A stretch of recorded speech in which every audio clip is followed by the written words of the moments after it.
आज हम finishing class ले रहे हैं न्यूक्लियाई पे। ठीक है, तो न्यूक्लियाई वाले पार्ट में हम फ्यूजन पे थे और इस क्लास के साथ न्यूक्लियाई कंप्लीट हो जाएगा। फिर मॉडर्न फिजिक्स में आपका जो एक पार्ट बचेगा एक्सरे, जो बोर्ड एग्जाम में तो नहीं है, सीबीएसई एग्जाम में, लेकिन एक क्लास एक्सरे की भी होगी इस तरह से। ठीक है, फ्यूजन में हम कहाँ थे, अगर आपको ध्यान हो पिछली कुछ क्लासेस का। फ्यूजन में हमने वो साइकिल पढ़ी थी सन के अंदर, क्या नाम था उस साइकिल का, फ्यूजन वाली साइकिल का? प्रोटॉन साइकिल, ये साइकिल थी। ठीक है, तो हम बस उसको फिनिश ही कर रहे होंगे, थोड़ा सा काम बचा है फ्यूजन में। नेक्स्ट हेडिंग आप ये डालें, requirements of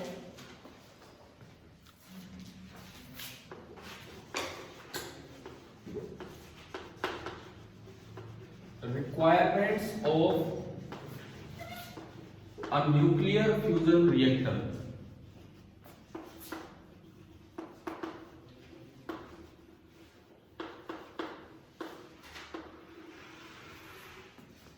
Requirements of a nuclear fusion reactor।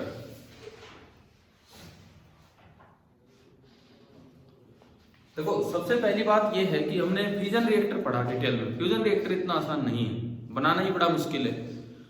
कारण क्या है, फ्यूजन करवाना बड़ा मुश्किल है। दो न्यूक्लियाई फ्यूज होना मतलब दो मिलके एक बनना। अब दो न्यूक्लियस हैं, अलग अलग हैं, दोनों पे पॉजिटिव चार्ज होता है कि नेगेटिव? पॉजिटिव कुलाम रिपल्सन होगा। कुलाम रिपल्सन जितना पास आप न्यूक्लियस को लाओगे उतना ही ज्यादा रिपल्सन होगा। तो आप कितनी कोशिश कर लो, स्पीड बहुत ज्यादा दे दो, लेकिन तब भी वो इतना पास आ जाएंगे तो रिपल्सन इतना ज्यादा होता है कि वो दूर भाग जाते हैं। तो फ्यूजन तब होगा जब वो अट्रैक्टिव रेंज में पहुंचे। अट्रैक्टिव रेंज मतलब जहां पे न्यूक्लियर फोर्स ऑपरेट होना स्टार्ट हो जाए।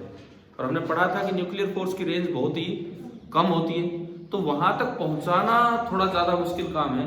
यही सबसे बड़ी रिक्वायरमेंट है। इसके लिए उनको बहुत ज्यादा हीट करना पड़ता है, बहुत ज्यादा हीट, और इससे वो एक नई स्टेट में पहुंच जाते हैं। सॉलिड, लिक्विड, गैस, तीन तो हम पढ़ते हैं। बहुत हीट करने पे एक नई स्टेट जो आपने कभी सुनी हो, प्लाज्मा स्टेट, उसमें क्या होता है, सारे न्यूक्लियाई अलग हो जाते हैं और सारे इलेक्ट्रॉन्स अलग हो जाते हैं। तो इस तरह की स्टेट आती है, वो अपने आप पहुंच जाती है उस स्टेट में। सन के अंदर जो मैटर है वो प्लाज्मा स्टेट में, इस तरह का काम है। तो आप पहली रिक्वायरमेंट लिखिए, नंबर 1, द पार्टिकल्स मतलब वो न्यूक्लियाई जो भी है जिनकी आप फ्यूजन करवाना चाह रहे हो। The particles must be heated, particle must be heated to a temperature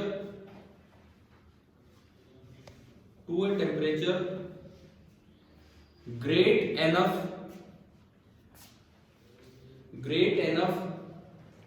for fusion to occur, to a temperature great enough for fusion to occur। such temperature bracket में ही लिख देना 10⁸ केल्विन।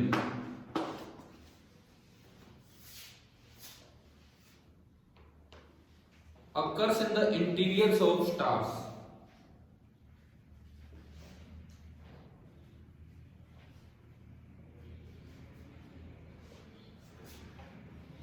at these temperature, अब मैं state की बात कर रहा हूं, at these temperature a gas consists of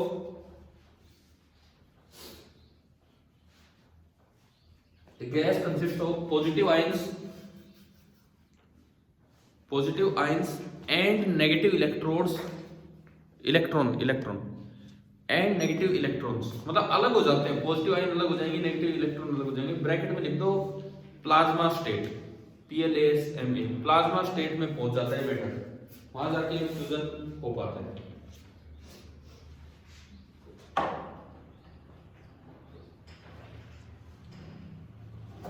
देखिए, अगर इसकी इक्वेशन बना के हम बढ़े आगे, अगर हम इक्वेशन बना के आगे बढ़े तो देखिए क्या होता है इसमें। जैसे अब ये दूर है, कोई हाइड्रोजन हो गया, कोई हीलियम, हमने पीपी साइकिल पढ़ी थी, खाली हाइड्रोजन हाइड्रोजन फ्यूज थोड़ी करते हैं, हाइड्रोजन हीलियम भी फ्यूज कर जाते हैं, इस तरह से होता है। तो मान लो एक का रेडियस है R1 और एक न्यूक्लियस का रेडियस है कितना R2। फ्यूजन करवाने के लिए आपको बहुत हाई टेम्परेचर पे हीटिंग करनी पड़ती है, मैंने बताया अभी नियरली कितना 10⁻⁸ केल्विन के आसपास, ठीक है। इवन सन के अंदर भी नहीं है इतना टेम्परेचर, फिर कैसे हो रहा है फ्यूजन, उस प्रोसेस पे हम नहीं जाएंगे। वहां पे हाइजेनबर्ग ने समझाया था। एक बार शायद हमने जिक्र किया हो हाइजेनबर्ग एनर्जी टाइम अनसर्टेनिटी, पता नहीं मुझे नहीं ध्यान है, अगर मॉडर्न फिजिक्स में कहीं जिक्र हुआ हो एनर्जी टाइम अनसर्टेनिटी का, ऐसे हुआ होगा, मैं बताता हूं कि ground state permanent stationery state है, ऊपर जब जाता है इलेक्ट्रॉन तो वो बोलते हैं स्टेशनरी, लेकिन वो परमानेंट स्टेशनरी नहीं, वो नीचे उतर आता है क्योंकि वहां एनर्जी फिक्स नहीं है, उसमें थोड़ी सी अनसर्टेनिटी है। उससे ऊपर जाएगा तो एनर्जी अनसर्टेनिटी और ज्यादा हो जाती है, तो टाइम अनसर्टेनिटी। और क्या बताया था कभी ऐसा पॉइंट, है ना? हाँ, तो वही चीज यहाँ लगती है यहाँ, लेकिन अलग तरीके से एनर्जी टाइम अनसर्टेनिटी है। वो हाइजेनबर्ग ने कैसे समझाया, बोले सन के अंदर टेम्परेचर तो 10⁻⁷ केल्विन ही है, और हमें कितना चाहिए फ्यूजन के लिए 10⁸⁸, फिर भी फ्यूजन हो रहा है सन में। तो वहां पे ये यूं लग गया कि जब न्यूक्लियस बहुत पास पहुंचते हैं तो थोड़ी देर के लिए एनर्जी कंजर्वेशन वायलेट हो जाता है। वो हम उसकी डेप्थ में नहीं जा रहे हैं क्या होना क्या नहीं, लेकिन फिर भी हाइजेनबर्ग ने समझा दिया था उसी एनर्जी टाइम अनसर्टेनिटी का यूज करते हुए कि थोड़ी देर के लिए एनर्जी में इतनी अनसर्टेनिटी होती है तो एनर्जी टाइम कंजर्वेशन वायलेट हो रहा है, और वो फ्यूजन को एक्सप्लेन कर दिया, ठीक है ना। उसकी डेप्थ में नहीं जाएंगे क्योंकि पूछा आपसे नहीं जाएगा 12th क्लास में कि जब 10⁸ केल्विन पे फ्यूजन होता है तो सन के अंदर 10⁻⁷ पे क्यों हो रहा है, ठीक है। अगर कहीं आ जाए बाई चांस तो आप लिखेंगे कि थोड़ी देर के लिए एनर्जी कंजर्वेशन क्या हो रहा है वहां पे, वायलेट हो रहा है इस वजह से, ठीक है। अब देखो ये R1 R2 है, सपोज आपने ये जो मैटर है इसका टेम्परेचर बहुत हाई कर दिया, बहुत high T, that is nearly 10⁸ kelvin, तो इनमें ना बहुत खतरनाक स्पीड आ जाती है। इसमें भी काइनेटिक एनर्जी होगी, कभी पढ़ा हो ये फॉर्मूला +1 क्लास में 3/2, हमने शायद बीच में भी यूज कर दिया, बोल्ट्जमैन कांस्टेंट इनटू टेम्परेचर। इसमें भी काइनेटिक एनर्जी होगी कितनी 3/2 बोल्ट्जमैन कांस्टेंट इनटू टेम्परेचर। और अभी ये बहुत दूर है तो अभी कोई पोटेंशियल एनर्जी नहीं है। कोई कहीं जा रहा होगा, कोई कहीं, तो दो ऐसे भी होंगे जिनकी स्पीड एक दूसरे की तरफ होगी, जिनकी वेलोसिटी एक दूसरे की तरफ होगी। तो थोड़ी देर के बाद अगर ये दो यहां पहुंच जाए, इतनी रेंज में पहुंच जाए कि बस जस्ट टच कर रहे हैं एक दूसरे को, तब देखो दोनों के सेंटर्स के बीच की दूरी कितनी है R1 + R2।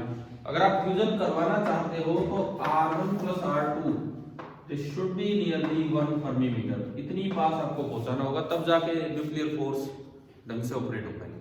फर्मी मतलब 10⁻⁻15 1 फेम्टोमीटर या 1 फर्मी, ठीक है। जस्ट यहां तक पहुंच जाए तो मैंने माना कि काइनेटिक एनर्जी फाइनल बस पहुंचे ही है तो जस्ट कितनी होगी 0।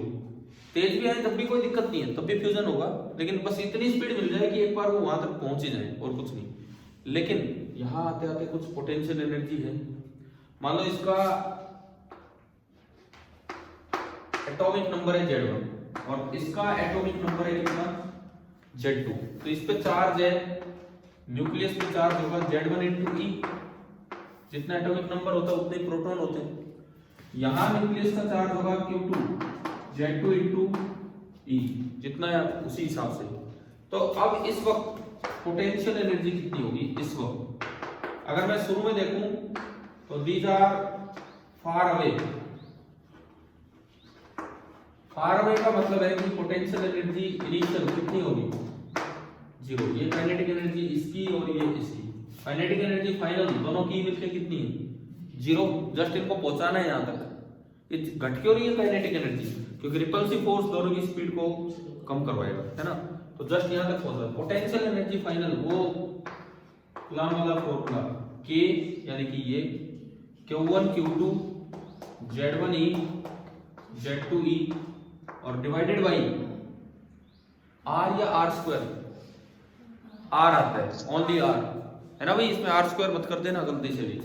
और ये डिस्टेंस कितनी है, R1 प्लस R2। तो इससे जब कैलकुलेट किया जाता है एनर्जी कंजर्वेशन का यूज करके, क्या इक्वेशन बनेगी, इक्वेशन ये बनेगी, अगर आप एनर्जी कंजर्वेशन का यूज यहां पे करते हैं तो देखिए, बाई एनर्जी कंजर्वेशन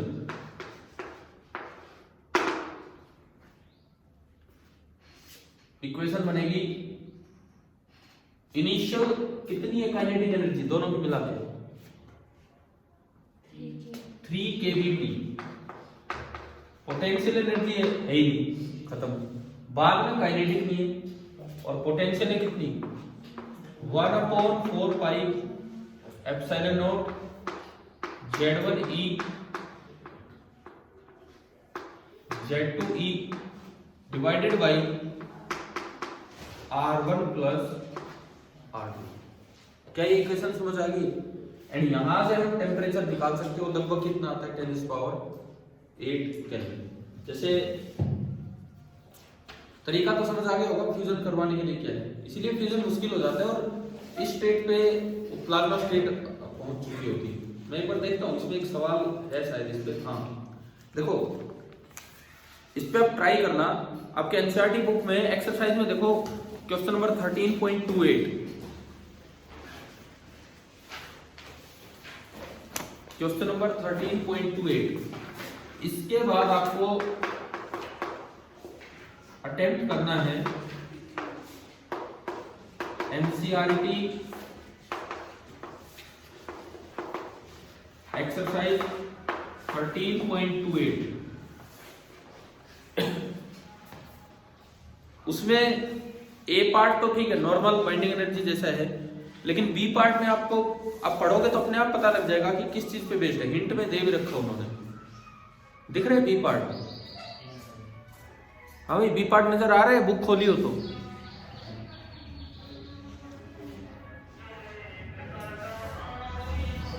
चलिए आप ये नोट कर लीजिए और ये जरूर लिख देना, और स्पेशली इस चीज पे बेस्ड बी पार्ट है।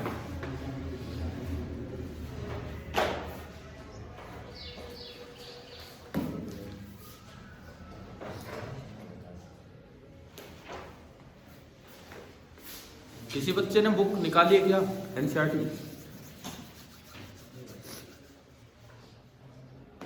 चलिए ढंग से बना लीजिए, फ्यूजन की पहली रिक्वायरमेंट है।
एक एग्जांपल वही मैं लिखवा देता हूँ ढंग से प्रॉपरली आपको। ये टेम्परेचर कैलकुलेट करना हमें आ गया, ठीक है। आप एनसीईआरटी बुक का ये वाला सवाल अटेम्प्ट करेंगे। अब यहाँ पे यू लिखे, इसी में फिर अगली रिक्वायरमेंट पे हम आएंगे।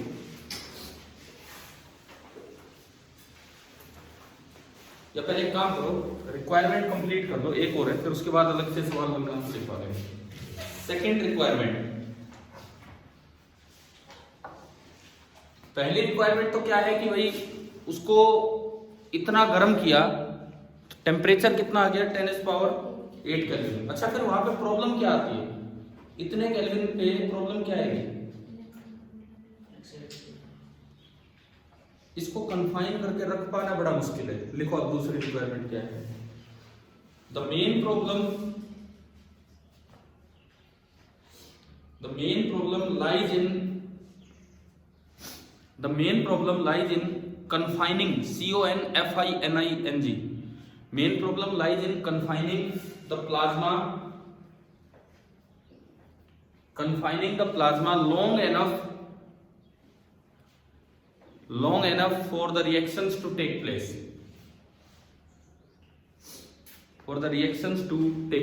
क्या मतलब है, अब समझो इस चीज को। कोई कंटेनर तो होगा जिसमें इसको रखना पड़ेगा, कोई कंटेनर ऐसा है जो इतने टेम्परेचर पे मेल्ट ना हो, कोई भी कंटेनर ऐसा नहीं है। तो इसको कन्फाइन करके रखे कैसे, कहाँ रखेंगे ये रिएक्शन हो, तो ये सबसे बड़ी दिक्कत है। समझ में आ रहा है। तो यहाँ पे क्राइटेरिया होता है, मैं पहले तो आपको क्राइटेरिया बताता हूँ और फिर दो कन्फाइनमेंट टेक्निक के नाम बताएंगे, उनके डिटेल में, ठीक है। देखिए यहाँ पे कन्फाइनमेंट टेक्निक से पहले की क्राइटेरिया क्या है। इफ डेंसिटी ऑफ आयंस बराबर n, स्मॉल n लिखना, डेंसिटी ऑफ आयंस बराबर n एंड कन्फाइनमेंट टाइम बराबर कैपिटल T, कन्फाइनमेंट टाइम बराबर capital T, then according to, मैं एक नाम लिख रहा हूं, साइंटिस्ट का ही नाम है, लॉसन्स क्राइटेरिया।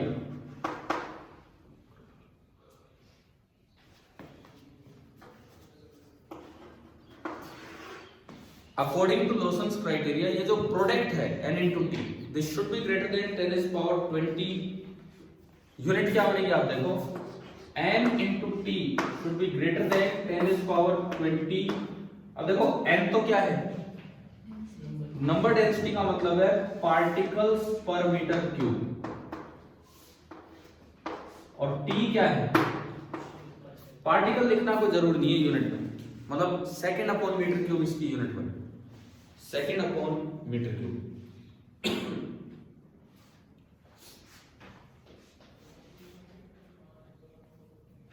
और इसमें दो जो कन्फाइनमेंट टेक्निक्स हैं, बस उनका नाम हम लिखेंगे।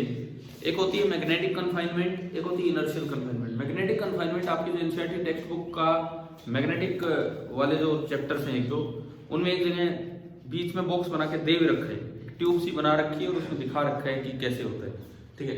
लिख लो इसी पॉइंट के साथ, two types of confinement techniques are, two types of confinement techniques are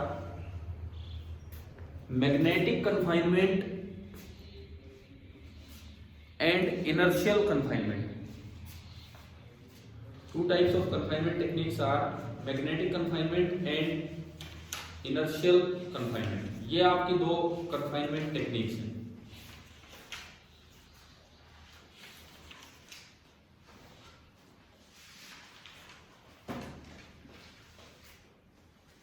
अब एक सवाल लिखें, एक क्वेश्चन जो मैं सन वाली बात कर रहा था उसको क्वेश्चन की तरह में लिखवाता हूं यहाँ पे। तो वही हमारा न्यूक्लियाई का आज लास्ट लेक्चर चल रहा है, इसके साथ फिर ये न्यूक्लियाई पोर्शन या यूं कहीं बोर्ड की मॉडर्न फिजिक्स बिल्कुल कंप्लीट हो जाएगी। बोर्ड की क्या मतलब हर जगह की, एक चीज जो बचेगी एक्सरे वो मैं आपको करवाऊंगा इसके बाद ही, ठीक है। क्वेश्चन आप ये लिखिए, the temperature in the core of sun, the temperature in the core of sun is about is about 1.5 into 10 to the power 7 Kelvin. Is about 1.5 into 10 to the power 7 Kelvin. But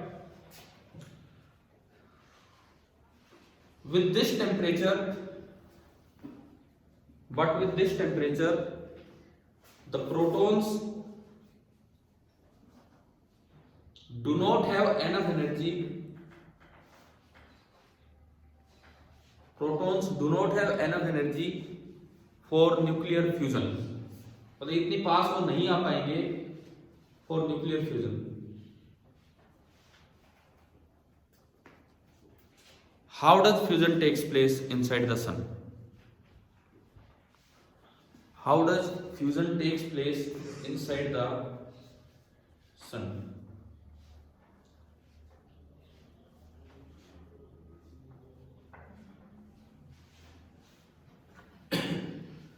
अब इसकी क्या explanation होगी?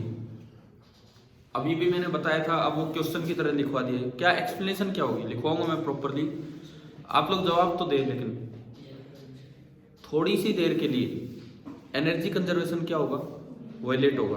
और जब वो रुक जाने चाहिए थे, सारी एनर्जी पोटेंशियल में कन्वर्ट होगी, तो पता नहीं कहां से उनको कुछ और एनर्जी मिल जाती है, और जिससे वो फिर चल पड़ते हैं और वो फ्यूज हो जाते हैं। ये सब हेजनबर्ग ने ही समझाया था, और ये मानना पड़ रहा है, इसके बिना कोई ऑप्शन है ही नहीं। जो होने लग रहा है वहां पे फ्यूजन इस तरह से। ठीक है, लिखो आप इसकी एक्सप्लेनेशन लिखिए, आंसर लिखिए। The two protons take some extra energy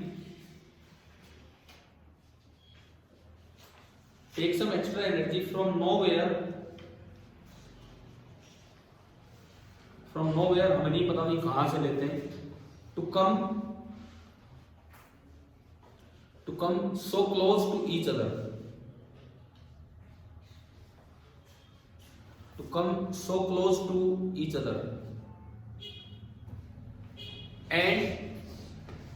and once it is in the nuclear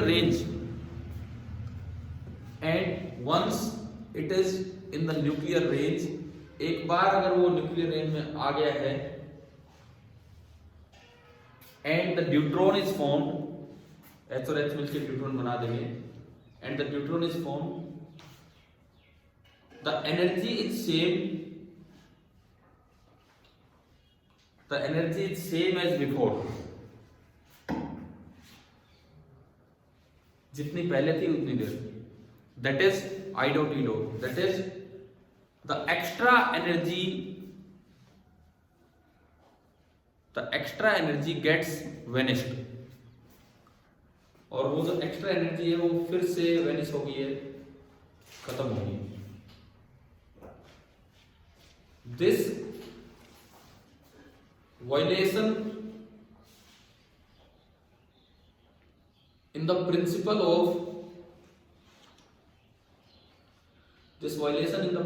of energy conservation is for a very short time,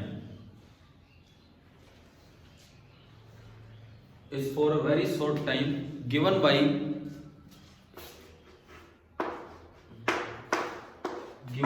delta E into delta T. This is nearly equal to h bar, यानी कि h upon 2 pi। क्या आपने जब कभी position uncertainty वाला position momentum uncertainty पढ़ा था, तो क्या उस समय इसका जिक्र हुआ था? उस समय हुआ हो, या फिर जब हमने स्टेट्स पढ़ी है अभी थोड़ी देर पहले, तो आप कह रहे थे क्या बताया था उस समय?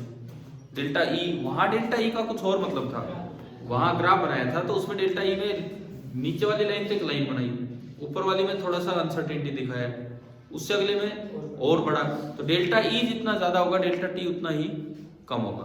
तो उसी का एक अलग मतलब यहां निकाला गया कि भाई दो प्रोटॉन है, शुरू में वो दूर दूर है, उनका टेम्परेचर 10⁷ केल्विन की रेंज में है, तो इतनी पास तो पहुंच नहीं पाएंगे कि न्यूक्लियर फोर्स ऑपरेट होने लग जाए, लेकिन फिर भी फ्यूजन हो रहा है।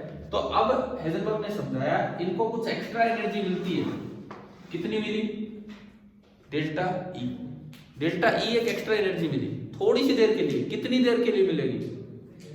डेल्टा टी टाइम के लिए। और उस एक्स्ट्रा एनर्जी से ये दोनों और पास आ जाते हैं, और जैसे ही न्यूक्लियर रेंज में जाएंगे ये न्यूट्रॉन बनाएंगे, फिर दोबारा से उनकी एनर्जी पहले जितनी हो जाएगी और एक्स्ट्रा एनर्जी वेनिश होगी। तो ये उसी प्रिंसिपल का एक और तरीका है। गिवन बाई ये आपने लिखा, वेयर इन दोनों का मतलब बता दो, इन दोनों where delta E is the extra energy required, delta E is the extra energy required and delta T is the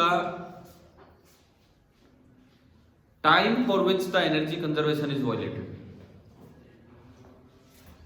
delta T is the time for which the energy conservation is violated.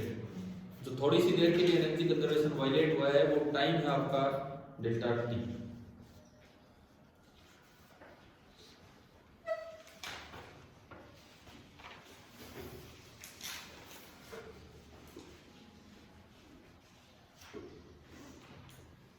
उतनी energy बता रही थी, nearly 26 mega electron volt के आसपास energy release हो रही है PT cycle में। लिखवा दी हुई ना वैसे तो, देखो आप, हाँ ठीक है।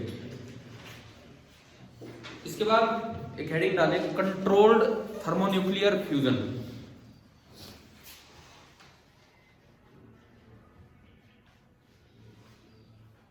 Controlled thermonuclear fusion.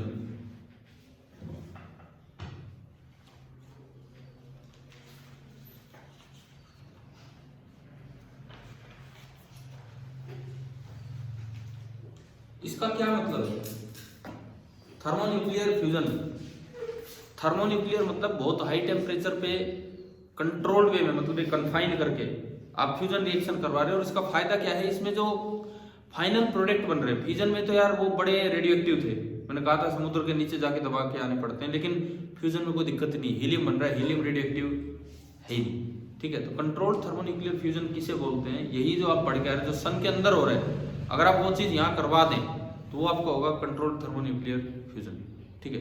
लिख दो इसमें क्या है, it is the nuclear fusion reaction, it is the nuclear fusion reaction taking place at very high temperature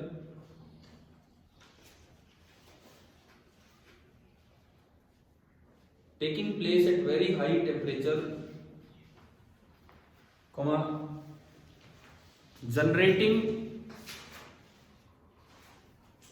safe waste product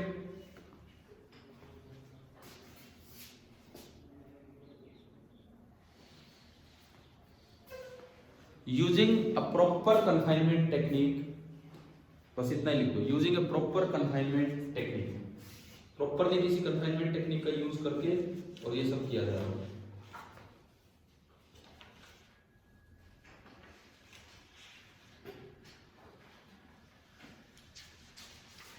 एक वर्ड यहां पे लिखिए, न्यूक्लियर होलोकास्ट, HOLOCAUST, छोटे छोटे वर्ड्स हैं। न्यूक्लियर होलोकास्ट, HOLOCAUST, ये एक ऐसा शब्द है जिसका मतलब है, ये कल्पना की जा रही है कि अगर कभी परमाणु युद्ध हो गया तो आज के समय इतने अच्छे अच्छे एटम बम, क्या हाइड्रोजन बम बना रखे हैं जो फ्यूजन पे बेस्ड है, तो इतने अच्छे अच्छे बम बना रखे हैं, इतने विनाशकारी बम बना रखे हैं कि कहते हैं कि धरती पे कोई भी नहीं बचेगा। पहले जब कभी ये बने थे स्टार्टिंग में, तो हिरोशिमा और नागासाकी पे गिराए गए थे, उनका नुकसान बहुत ज्यादा हुआ था, लेकिन वो तो शुरुआत थी। आज तो उससे मिलियन टाइम्स स्ट्रॉन्गर बम बन चुके हैं। तो कहते हैं अगर किसी का भी दिमाग खराब हो गया ना तो वो पूरी धरती को ले मरेगा। ये बनाना ही बहुत गलत था, क्यों ऐसे ऐसे मतलब बनाने थे, रिएक्टर ही बना लेते, बम क्यों बना लिए, ये था। आज भी आपने देखा होगा, मतलब एक देश दूसरे को इसी बेस पे डराता रहता है, परमाणु बम में, भारत पाकिस्तान में भी यही चलता रहता है, ठीक है। तो न्यूक्लियर होलोकॉस्ट उस सिचुएशन को नाम दिया गया है। लिखो, it is the name given to It is the name given to a large scale destruction. It is the name given to a large scale destruction that would be caused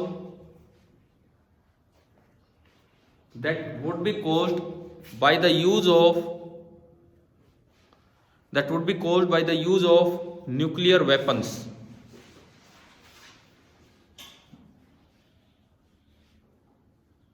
By the use of nuclear weapons. ठीक है, कहते कोई तीसरी दुनिया की जरूरत पड़ेगी, कोई बचाएगा यहाँ पे, ऐसा हाल हो जाएगा अगर न्यूक्लियर वेपन्स का यूज हो गया तो। मैंने सुना है, पता नहीं इसमें कितनी सच्चाई है, क्या सच में, मैंने सुना है कॉकरोच पे असर नहीं होता न्यूक्लियर वेपन्स का, पता नहीं कहीं पढ़ा था, फैक्ट है कि नहीं है क्या है, कॉकरोच पे असर नहीं होता न्यूक्लियर वेपन का। हाँ वैसे बिना फूटे अगर बम उसके ऊपर गिर जाए तो वो मर जाएगा, लेकिन परमाणु जो असर होंगे, पता नहीं इसमें कितनी सच्चाई है। अब एक आखिरी मतलब इस तरह की चीज, फ्यूजन और फ्यूजन में डिफरेंस पूछे जा सकते हैं। Difference between nuclear fusion and nuclear fusion.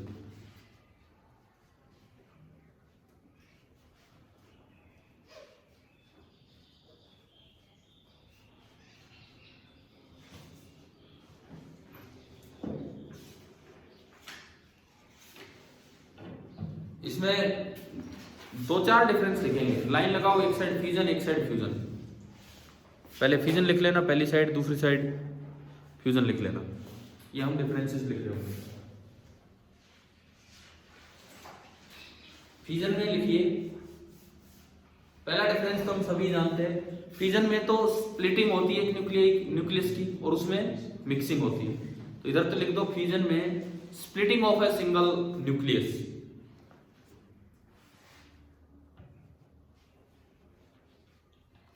Splitting of a single nucleus, और उसमें लिखें कि mixing of 2 nuclei, mixing of 2 nuclei. अब मैं बात करता हूं एंड प्रोडक्ट्स की। एंड प्रोडक्ट किस में खतरनाक मिले हैं, फ्यूजन में कि फ्यूजन में? फ्यूजन में रेडियो एक्टिव मिले हैं, तो उसमें तो लिख दो फ्यूजन में end products, END, end products are radioactive.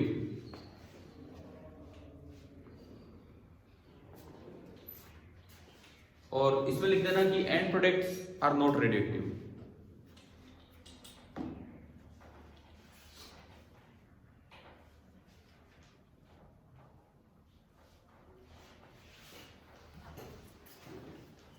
एक एक एग्जाम्पल दे दो, फ्यूजन का एग्जाम्पल एटम बॉम्ब, और उधर लिख दो example hydrogen bomb.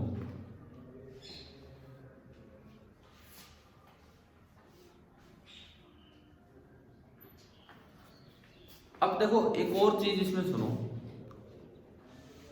Fusion trigger करने के लिए, स्टार्ट करने के लिए आपको टेम्परेचर लगभग किस रेंज में पहुंचाना होता है? 10⁸ वो उतना टेम्परेचर बनाने के लिए पहले फ्यूजन करवाना पड़ता है। मतलब हाइड्रोजन बम यूज करना है तो पहले एटम बम यूज कर रहे होंगे। एटम बम किस लिए? हाइड्रोजन बम को स्टार्ट करने के लिए। तो सुनो, वो तो स्टार्ट ही एटम बम से हो रहा है, तो कितना खतरनाक बम होगा अब ये देखो, है ना, जस्ट हम कल्पना ही कर सकते हैं। देखो ऐसा है कि इनकी टेक्निकल डिटेल्स तो हमारे पास भी नहीं है, पता नहीं क्या बना रखा होता है, किस तरह का होता है, इनके वजन टन्स में होते हैं, कोई 1000 किलोग्राम का तो एक बम होता है, वो इस तरह का है। कहता रहा हूँ बिना फटे अगर वो गिर जाए धरती पे तो कितने लोगों को तो वैसे खत्म कर दे, वो इस तरह का बम होता है। हवाई जहाज से ऊपर से गिराते हैं या जैसे भी करते हैं, वो लॉन्च करते हैं, जो भी है तरीका उनका। ये देखा आपने कई बार, वो कोरियन वो समुद्र में विस्फोट कर करके दिखाता रहता है किस तरह का क्या है क्या नहीं। तो इसमें एक आखिरी पॉइंट हम ये लिख रहे हैं, पहले फ्यूजन वाली साइड आओ। फ्यूजन आपने किधर लिखा है? वहां लिखो it succeeds nuclear fusion. It succeed मतलब इसके बाद होगा, इट सक्सीड्स न्यूक्लियर फ्यूजन, मतलब फ्यूजन करवाने से पहले आपको क्या करवाना पड़ेगा? फ्यूजन। क्यों? क्योंकि उतना तापमान आपको बनाना होगा। तो इसका उल्टा इधर क्या बनेगा? इट प्रीसीड्स, मतलब उससे पहले करवाना पड़ रहा है, इट प्रीसीड्स न्यूक्लियर फ्यूजन। मैंने पहले बाद वाला बोला है, कभी आपने उल्टा ना लिख लिया हो, इस बात का ध्यान रखना। पहले बाद वाला बोला है, और एक लाइन का ही तो फर्क है, और तो कुछ फर्क है ही नहीं।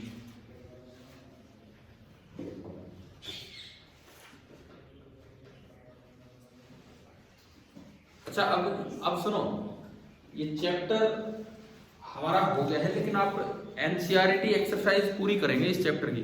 जैसे आखिरी सवाल जो है, शायद जहां तक मुझे याद है, एक अच्छा सा क्वेश्चन था जिसमें फ्यूजन नहीं, थोड़ा एक जनरल सा क्वेश्चन है। हाँ, 13.31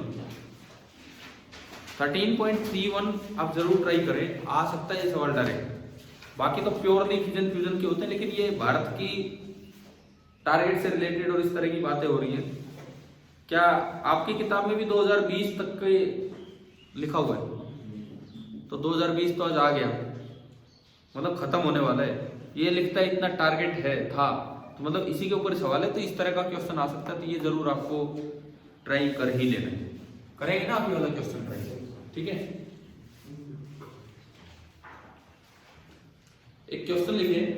अब 2-4 न्यूमेरिकल्स करते हैं आज के अगले 10-15 मिनट में।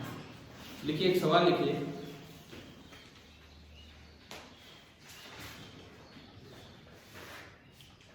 Calculate the energy released, calculate the energy released when three alpha particles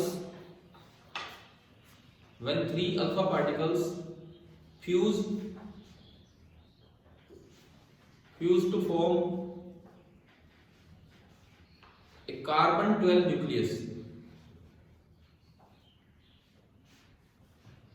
Fuse to form a carbon 12 nucleus, और मास ऑफ अल्फा दे रखा है 4.002603 AMU।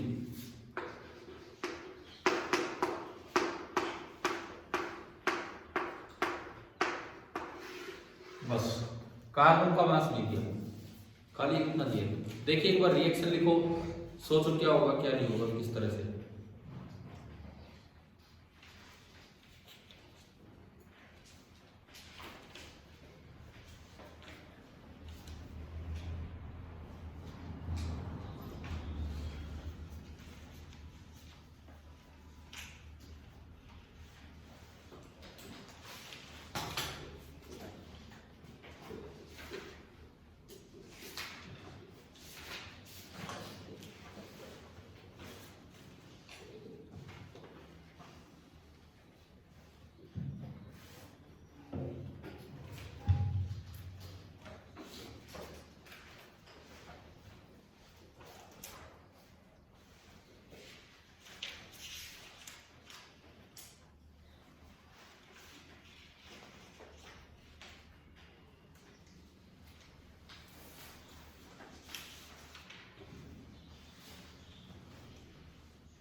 पहली बात, रिएक्शन क्या बनेगी? देखिए 3 अल्फा पार्टिकल ये होता है, इन्होंने बनाया कार्बन 12। तो पहले तो अपने नंबर चेक करो, क्या नंबर पूरे हो रहे हैं? 3 × 2 6 एंड 3 × 4 12, तो और कुछ नहीं आना। ठीक है, साथ में कुछ आई होगी तो वो एनर्जी होगी केवल, बस एनर्जी। एनर्जी के लिए तो मुझे delta M into C square करना पड़ेगा। तो पहले मैं निकालू डेल्टा एम, तो 3 टाइम्स तो मास ऑफ अल्फा 4.002603। क्या कार्बन 12 का मास अलग से दिया गया है? नहीं दिया गया है, तो आप उसे 12 U मान लीजिए। ठीक है, नहीं दिया हो इसके बारे में आप ये देख लिया करो 12 U। यहां से निकालो कि डेल्टा एम कितना आया।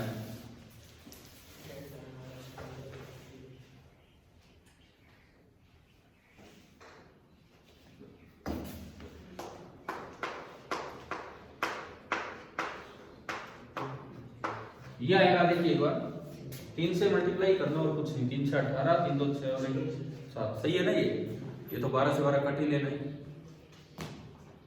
लेकिन हम इस u को पहले एक दूसरी यूनिट में कन्वर्ट करते हैं, mega electron volt upon C square में, जिसको 931.5 से गुणा करके mega electron volt upon C square में बदल लीजिए, 931 से मल्टीप्लाई कर लो। So this is nearly 7.27 mega electron volt upon C square. मैंने क्या किया, इसको 931 से मल्टीप्लाई कर दिया और ये कन्वर्ट हो जाएगा फिर mega electron volt upon C square में चला जाएगा। ठीक है, u से u कट जाना है, ये इस तरह से था। लास्ट स्टेप क्या होता है, एनर्जी रिलीज बराबर डेल्टा m इनटू सी स्क्वायर। सी स्क्वायर से सी स्क्वायर गया तो जो डेल्टा m आएगा वो कितना हो गया, 7.27 मेगा इलेक्ट्रॉन वोल्ट। ये आपका डेल्टा m निकल गया। क्या तो निकालना क्यों नहीं पड़ेगा, 7.27 तक तो पहुंचेंगे जब एनर्जी रिलीज पूछिए इसमें।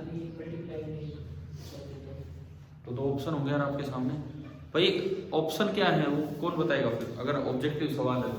ठीक है, कहीं भी छोड़ दो उसमें।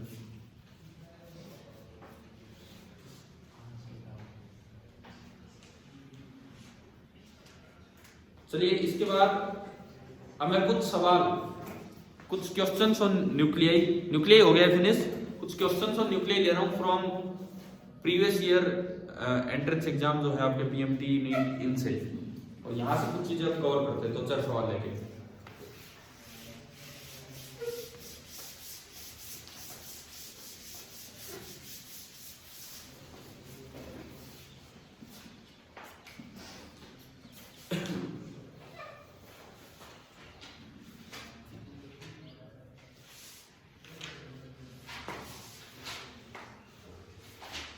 पहला सवाल मैं दे रहा हूं AIPMT 2011 का ये क्वेश्चन है। क्वेश्चन लिखता है कि रेडिएक्टिव न्यूक्लियस, आप लिख लो मैं बोल रहा हूं, radioactive nucleus of mass capital M, radioactive nucleus of mass capital M emits a photon of frequency nu, emits a photon of frequency nu, and the nucleus recoils, and the nucleus recoils। ठीक है, आपने पूछा था नहीं, the recoil energy will be, the recoil energy will be, चार option में दे रहा हूं। रिकॉइल एनर्जी में जो चार ऑप्शन यहां दिए गए थे, h square nu square upon 2m into C square, पहला ऑप्शन। दूसरा ऑप्शन है 0, तीसरा ऑप्शन है h न्यू, एंड जो फोर्थ आपका ऑप्शन दिया गया है mc square minus h nu, ये है।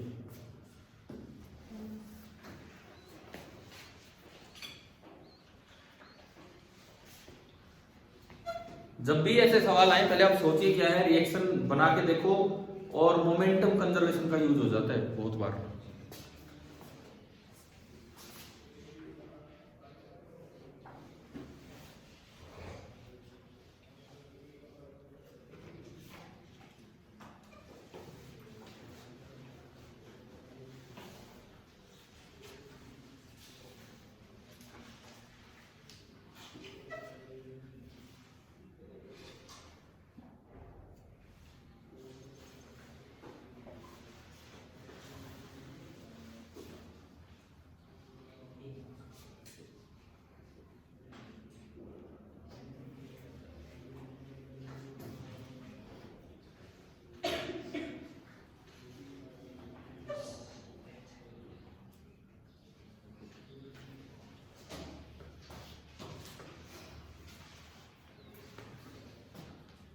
देखिए क्या है, सुने, एक कोई न्यूक्लियस था, उसका मास था m, ये इन्होंने बोला है, और रेडिएक्टिव न्यूक्लियस और उससे एक फोटोन निकला है न्यू फ्रीक्वेंसी का, और फिर न्यूक्लियस रिकॉइल कर रहा है। इसका मतलब हम समझते हैं ये कोई एक न्यूक्लियस है, ये रुका हुआ है। इससे अगर एक फोटोन निकला है न्यू फ्रीक्वेंसी का, तो उसका मोमेंटम कितना होगा? P का फॉर्मूला होता है h बाई लैम्डा। पढ़ा होगा आपने फोटोन थ्योरी के समय। बताओ, P का फॉर्मूला होता है h बाई लैम्डा। समझ आ रहा है कि नहीं? ठीक है। और लैम्डा को मैं लिख सकता हूं क्या? न्यू बाई सी। तो ये आप इसमें रखोगे तो जो फोटोन का मोमेंटम बना वो कितना बना? hc by lambda. अच्छा, इनिशियल मोमेंटम इसका है 0, कुछ नहीं बोला कि चल रहा है नहीं चल रहा है, मतलब रेस्ट पे है। रेडियो एक्टिविटी अपने आप होती है तो फाइनल मोमेंटम भी कितना होगा? 0 होगा। तो अगर ये उधर भागा तो बदले में ये मास तो कुछ निकला नहीं। क्यों? क्योंकि ना तो अल्फा पार्टिकल निकला है ना बीटा पार्टिकल, ये तो फोटोन निकला है। फोटोन तो मासलेस होता है, तो पूरा मास m पीछे की तरफ रिकॉइल करेगा। और मैंने माना कि इसकी रिकॉइल स्पीड कितनी है? v। ठीक है।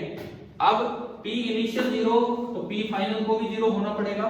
तो अगर आप p फाइनल 0 करते हैं, p final is equal to p initial, तो इसको भी 0 होना पड़ेगा। तो जितना इसका मोमेंटम है उतना ही उसका मोमेंटम होगा, यानी कि m into v is equal to, ये क्या लिखा,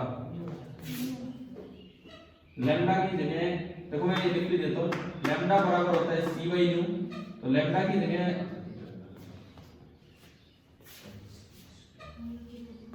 एक minute, lambda that is equal to c by nu, यह हमें रखना है।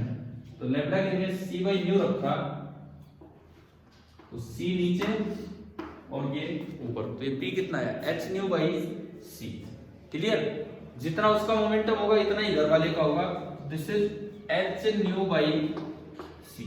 अब मुझे उसकी एनर्जी चाहिए, तो जो एनर्जी होगी काइनेटिक एनर्जी, वो तो होती है half m into V square, या फिर यूं कहें काइनेटिक एनर्जी को हम यूं भी तो याद करते हैं, p स्क्वायर बाई 2m याद करते हैं। p जितना उसका उतना ही इसका, उसका p कितना है? h new by c। तो इसका भी p कितना हो गया? h new by c। तो p की जगह मैंने रखा h न्यू बाई c, तो ये बना h square nu square by c square और 2m। कौन सा ऑप्शन है ऐसा? पहला ही ऑप्शन। यानी कि मोमेंटम कंजर्वेशन का यूज इन सवालों में हो जाता है।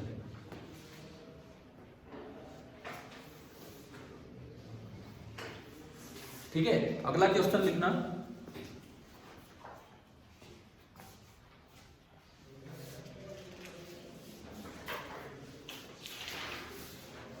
नेक्स्ट क्वेश्चन तो और भी पुराना है। देखो, एक सवाल हमने अभी लिया जिसमें हमने सीखा कि मोमेंटम कंजर्वेशन आप अप्लाई कर सकते हो। ठीक है, अगला क्वेश्चन एक अच्छा सवाल था जो यहां पे आया। ये हो गया क्या? ये नोट हो गया सभी का? ठीक है, ये वाला लिखिए अब 2000 वाला जो आया था, APMT 2000। Nuclear fission can be explained by, अब 4 ऑप्शन है। पहला ऑप्शन है प्रोटॉन प्रोटॉन साइकिल,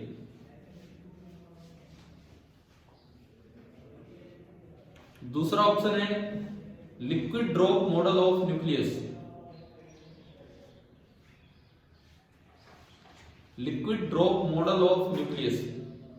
तीसरा ऑप्शन है न्यूक्लियर सेल मॉडल,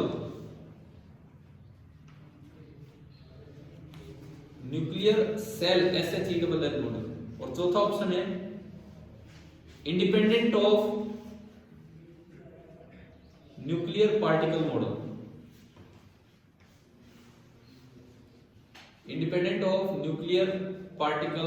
मॉडल,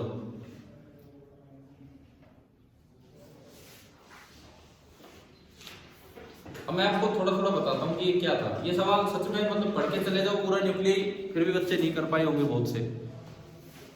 इसमें क्या था देखो, कि ये जो फ्यूजन रिएक्शन है, पहला ऑप्शन डेफिनेटली गलत है। क्या आपको पता लग रहा है कि नहीं? क्योंकि ये पीपी साइकिल तो किसको एक्सप्लेन करने के काम आ रही है? फ्यूजन।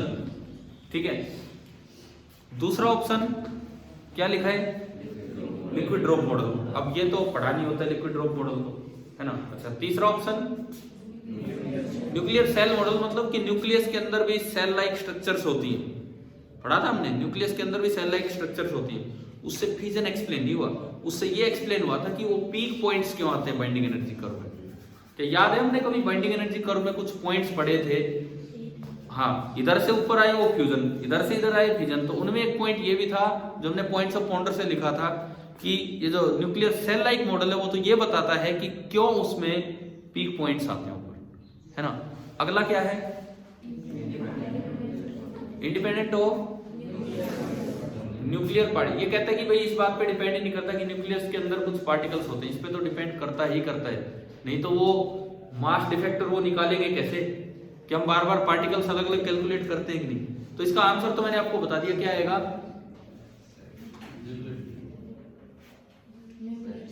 न्यूक्लियर ना, सेल वाला भी बताया था कि वो तो केवल ये एक्सप्लेन करता है कि क्यों वो पीक पॉइंट्स आते हैं। फ्यूजन किससे एक्सप्लेन, कौन सा ऑप्शन बचा? फिर मैं एक्सप्लेन करता हूँ, लिक्विड ड्रॉप मॉडल।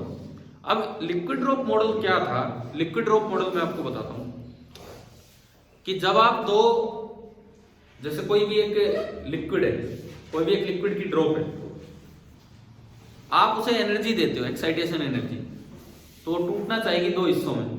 पहले वो स्फेरिकल होती है, टूटना चाहेगी दो हिस्सों में, लेकिन उसकी सरफेस टेंशन जो होती है लिक्विड की वो उसे टूटने नहीं देती, वो बचा के रखती है।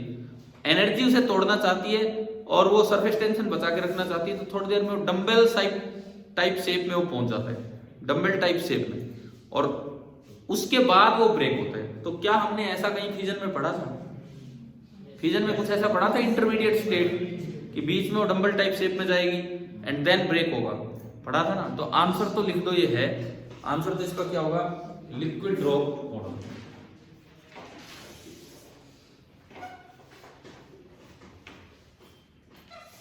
और इसमें एक लाइन आप ये लिख लीजिए, ए लिक्विड ड्रॉप, मतलब थोड़ी सी एक्सप्लेनेशन हम दे रहे हैं। A liquid drop is spherical due to its surface tension.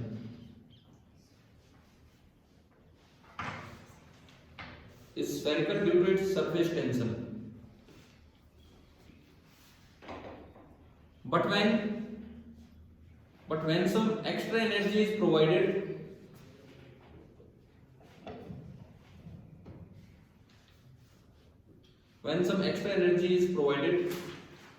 it converts into ellipsoidal shape.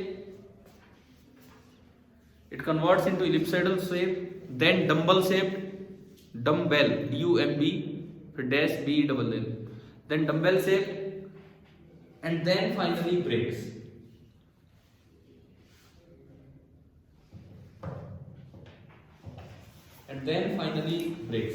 तो आप बताओ क्या ऐसा कुछ हमने पढ़ लिया था कि नहीं? न्यूक्लियस में भी ऐसा ही होता है।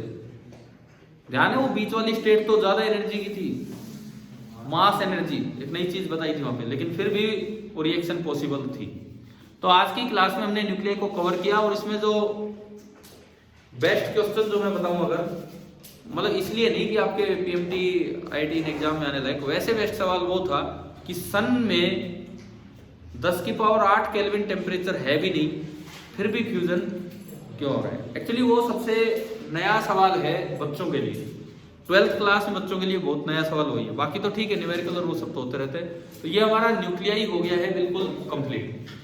मॉडर्न फिजिक्स में एक जो लेक्चर बचा है, एक लेक्चर वो किसका बचा है? ओनली एक्सरे का। ठीक है, तो वो हम आपको करवा देंगे, एक्सरे वाला भी लेक्चर जैसे भी होगा आपको इन्फॉर्म कर दिया जाएगा। ठीक है भाई, थैंक यू।